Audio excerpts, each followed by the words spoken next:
So as you can tell from my themes, this is kind of harvest week for me. I'm thinking a lot about harvest and what we can learn from this season.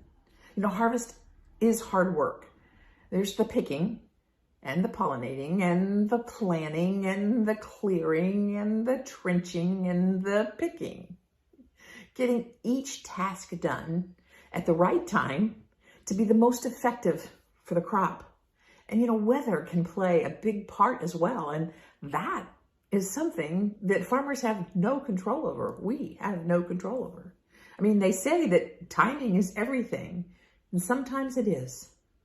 So how do we go about reaping our harvest? Do we take everything out of the field, clean the field?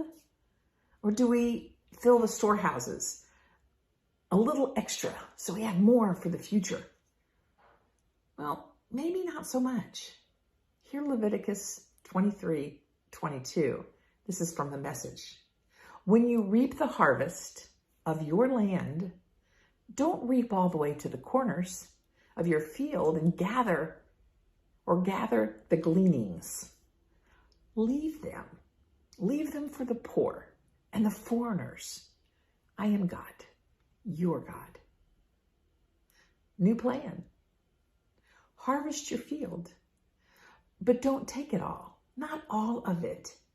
Leave a little around the edges, maybe a little bit more intentionally. Not to take away from your profit, not to put your future in question necessarily, but to be generous and gracious, to show compassion and to show care. Why? Because the character of God encourages it in us. The Passion translates Leviticus 23:22 this way. Also, when you harvest the crops on your land, don't cut it all the way to the corners of your field. Don't pick up the grain that falls to the ground. Leave it for the poor people and the foreigners traveling through your country. I am the Lord your God. What encouragement, and how challenging at the same time to not use all the resources available to us, but to make sure that you intentionally set some aside on purpose. I mean, farmers had crops to share, and they fed the hungry. Weavers would have material to share that could help clothe the poor. Carpenters would have wood and furniture to share with the poor. Fishermen, they might have a few extra fish in the net that they too could share with the hungry. So today, maybe if you're a car dealer, you have a car that you might be able to give to a single mom who needs one. Or maybe you're a real estate mogul or having more than one piece of property. Maybe you have some options in sharing housing with those who are in transition. And maybe if you own a bookstore, you might have some books that you could share with some students who can't afford to own a book of their own. I mean, can you think creatively? The Voice says it this way, Leviticus 23:22.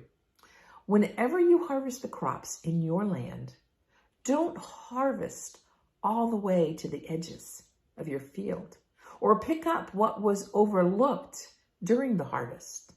Leave them for the poor and the strangers living with you.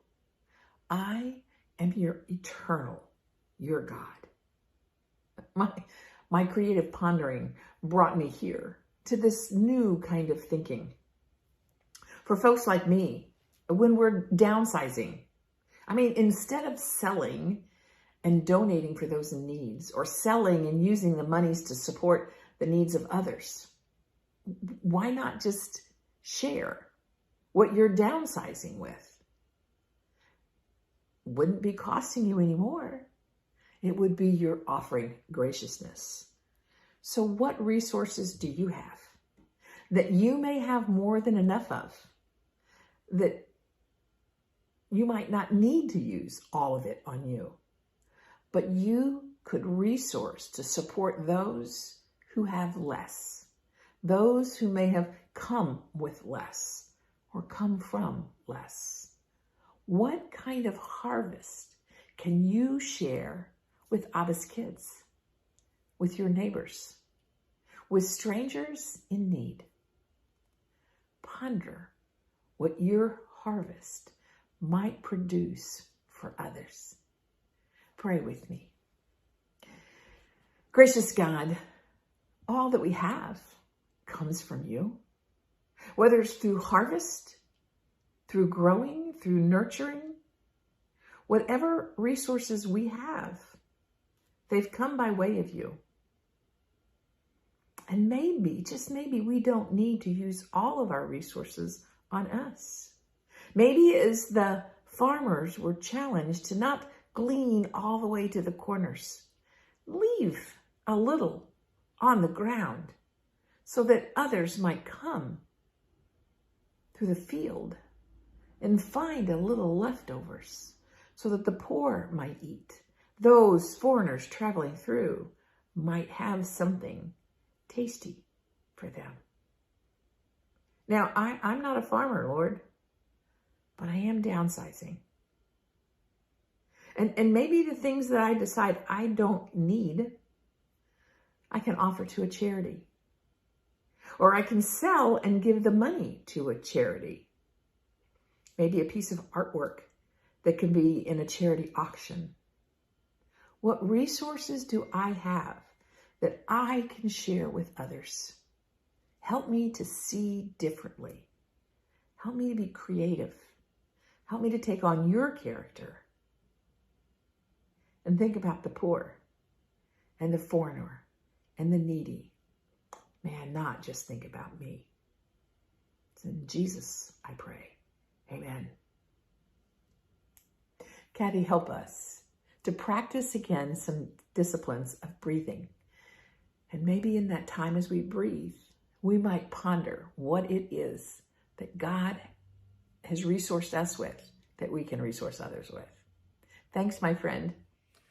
For our breathing today, I'm going to ask you to sit at the edge of the chair so that your back is free from any contact with the chair, and that you allow your torso to lift up from the surface you're seated on, and then dropping those shoulders down. But there's a sense of balance that you have as you're seated. And allow your hands to have the palms open and come down onto your thighs with the palms open and facing up. And then as you inhale, allow your entire torso to expand. And as you exhale, let your torso contract. Inhale through nose, expansion. Exhale through nose, contraction. Inhale through nose, expansion. Exhale through nose, contraction. Inhale through nose, expansion, and now hold. Exhale, contraction, and hold empty. Inhale through nose, expansion, and hold. Exhale, contraction, and hold. You can continue that pattern. Thanks for practicing with me.